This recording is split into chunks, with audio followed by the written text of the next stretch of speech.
If you're intrigued by gel printing, but you're put off by the mess and cleanup involved with acrylic paints, here's the secrets that make this a perfect technique for card makers.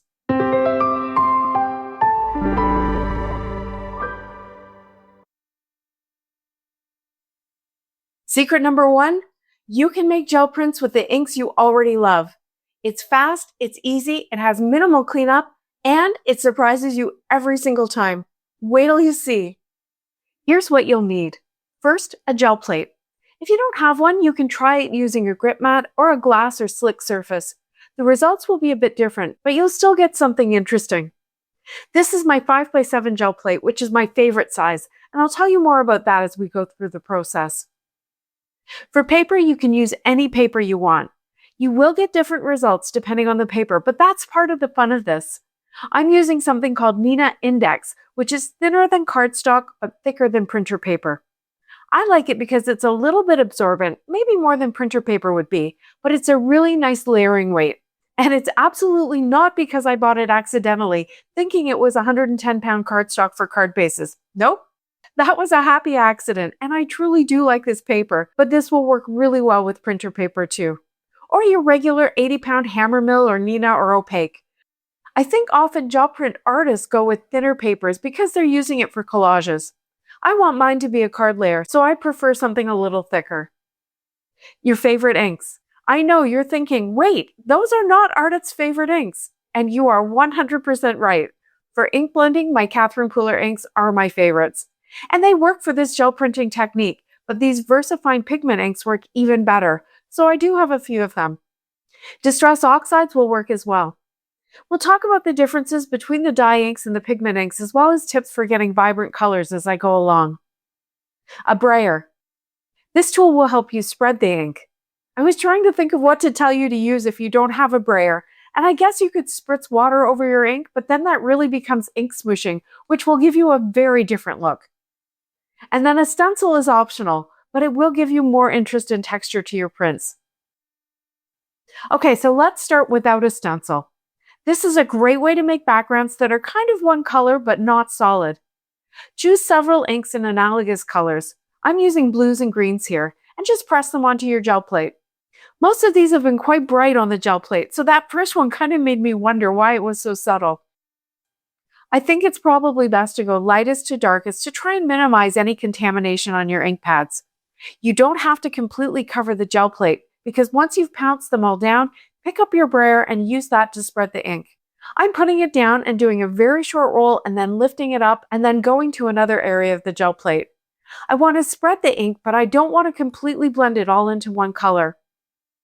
I'm using a 2-inch brayer here, which makes it easy not to overblend, but it can also be done with a standard 4-inch brayer and a little bit of care. Next, put your paper down on the plate and rub it with your hand. There's less waiting time with ink than with paint, because it's not trying to stick to the gel plate and it soaks into the paper faster, but you do still want to give it a few seconds to transfer over. Isn't that pretty? It's rough and a little bubbly, and you can see the brayer marks. So much texture. You can do another layer if you want, but one of the secrets about using inks with a gel plate is that as you layer them up, you'll lose some texture and mix of colors. That's the main reason I prefer these inks on the gel plate. You get good coverage with the first layer. With dye inks, you need to build up quite a few layers, and as you know, Catherine's inks smooth as they dry, which is a great feature for us when we're ink blending, but that's not what I want here. I did another one with yellow instead of the periwinkle, and I got very similar results. Here's another panel where I will layer it up so you can see the difference. I'm using reds and pinks and purples this time, and I think that's gray at the end. I'm not sure what I was thinking with that choice. But now remember, my gray ink pad has some pink on it. That's going to impact a panel later in the video in the most surprising way. Because of that gray, this turned out to be quite a dull panel, although it still has lots of texture, but I decided to add another layer without the gray. And as you can see, the colors are richer. There is still texture and color variation, but it is a lot more filled in. This panel will be making an appearance later on with my final experiment. Okay, so now let's add a stencil into the mix. First, I created a very solid red panel, thinking it would be a good background for my stencil pattern. But then I thought it was too boring, so I added in 2 other colors. I love to add yellow and purple to red, It gives you warmer and cooler areas which add a ton of visual interest. I blurred these out like I did earlier, but I left a few areas clear so the red will be pure. Then I tried a new technique which I've seen here recently on YouTube, done with a gel plate and paint. You lift one end and kind of roll it over. Oh, it's working! It's creating creases in the ink that will give a very specific texture to the panel once I pull it. So cool! But getting back to our regular programming, let's add in the stencil. I put down some navy blue ink over the whole gel plate and I just left it like that for even more texture. I put down the Lynx stencil from a Colorful Life Designs and then I pressed my red panel onto that. I pushed my fingers into every spot on the stencil to try and lift the navy ink up. This is a bit like a modified Joseph's coat technique, I suppose. Look at that! I love this panel so much. The variations in the reds, the contrast with the navies, and all that texture. And now I still have this blue ink left on the plate, so I just pulled that off with a clean sheet of paper. There was still some blue on the plate, even after I tried to take it off with the red panel, so there's a nice tone-on-tone pattern here that's a little bit boring in my opinion. I'll keep it and add something to it on another day. Next, let's see what happens if we pull that zingy green ink through the stencil onto a clean white page. That turned out to be pretty crisp, maybe not quite as crisp as ink blending would be. And I'm starting to notice that the color is getting a little bit grungy. I think that's because I'm not cleaning my plate super well between each color change. And I don't mind it because look what's coming next. Okay, well first I have to pull the paint off the plate. It's a mix of the green plus the blue that was still on the stencil. And this is not something that appeals to me, but wait till you see what's next for this one too. First, back to that crisp green print. I think you can see how this process can get addictive. Just one more, then just one more. I put down teal ink over the whole plate, and when I pulled it, I got this groovy looking print. The shapes, the colors, it's very 70s, and yes, I was there, so I do remember what it was like. Next, let's go back to this one. Weird yellow background, dark rings on it. I pulled out my gray ink pad. Remember the one with the red ink on it? Well, I just kept going. But seriously, to clean off the red, just pounce the gray ink pad on paper until it goes back to gray. Then I added some of the teal and then I blurred it all out to get that texture again. Wait, wow!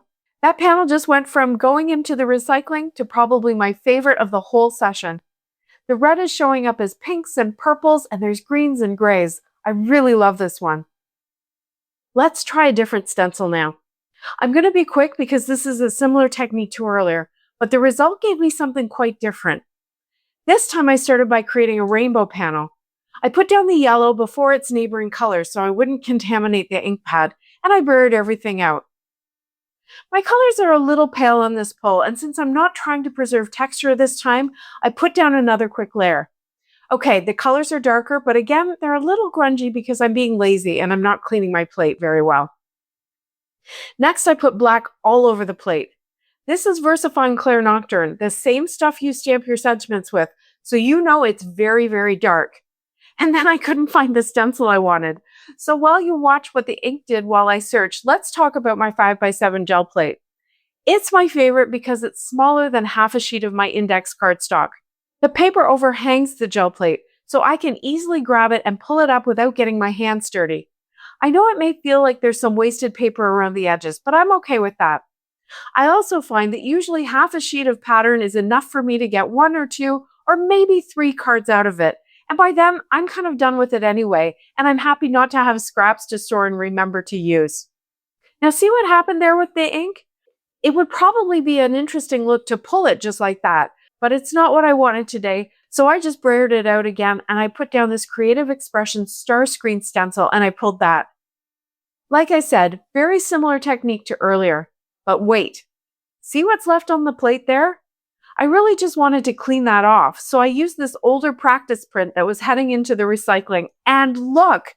That is so dimensional and kind of grungy, but it's also crisp. I love it. Okay, so one final quick experiment. These VersaFine Clairs are pigment inks, and I thought, hey, my white ink is also a pigment ink. Can I use that? So I put down a layer of it on the gel plate, and it really wasn't very easy, but that's probably due to the ink pad being a little bit dry. I almost never use this ink pad, and I don't think I have a refill for it. In the end, I didn't even blur it out because it looked like pretty good coverage, and I put down this old Vicky Bouton stencil that a friend sent me. I used my least favorite of those 2 green panels I made way back at the beginning, and I pulled the white ink through the stencil. I mean, I think it worked pretty well, but there wasn't enough contrast, so I didn't end up using this panel. But then I took the stencil lock and I used my red panel from way back to pull what was left. And that worked really well. I think because the red was darker, it showed up better. And I just think that more open pattern looks better than the white dots did on the green one. So now here's a quick look at a few of the cards I made. For this one, I trimmed the green texture panel to fit on my card front, and to add a pretty border, I used one of the accent strip stencils from a Colorful Life Designs. I lined up the flat edge of the stencil right along the edge of the panel, and then I blended some gold mica paste onto the scalloped edge. I made a card with a half front flap, and I added a diamond cut from my favorite panel along with a Simon Says stamp Mother's Day die cut. Those flowers are old Honeybee Stamps vellum embellishments with die-cut gold dot centers. With my second panel, I kept it simple to maximize the pattern. I used a new Catherine Pooler square die that cuts dots around the edge, and then I cut out more dots with my old Ellen Hudson Stitching Circles dies around the Mama Elephant birthday sentiment. The groovy panel got trimmed down, and I used my Ellen Hudson Essential Circles die to cut out a big circle. These dies cut a narrow frame, which makes it really easy to lay the circle back in, but still have a bright white crisp circle around my penny black sentiment and an old paper tray ink flower die. This has more of my favorite panel and another short front flap. I used that same strip stencil to add a cute scalloped edge to the ink blending on the inside of the card, and I stacked up a stamped Simon Says stamp Thinking of You sentiment that overhangs the front edge. I finished with copper satin sequins from a Colorful Life Designs just to add a pop of complementary color. Here's the red panel with the white ink. I added a pocket full of happiness butterfly. I did a pink solid butterfly directly onto the card, and then I layered up 2 of the outline butterfly die cuts for more dimension. The Celebrate word is from Prism Studios, which is a Canadian company. Here's that surprising cleanup pull. I created the dark strip with masking and ink blending, and then I stacked up a Concord and Ninth sentiment. I added some rose gold confetti sequins for a subtle pop of color. I started gel printing with ink way back because I was afraid of the acrylic paint. It's fast, it's surprising, and hopefully the ink makes it feel a bit more comfortable or familiar for you. If you want to know more about gel printing basics, I've put a link to a free printable in the description below. It talks about the tools, the techniques, and it'll put you on the road to great results. And if you are ready to give acrylic paints a try, here's the video where I finally faced my fear of the paint and I got the most amazing shimmery results. I'll meet you there. Thanks so much for watching. See you next time.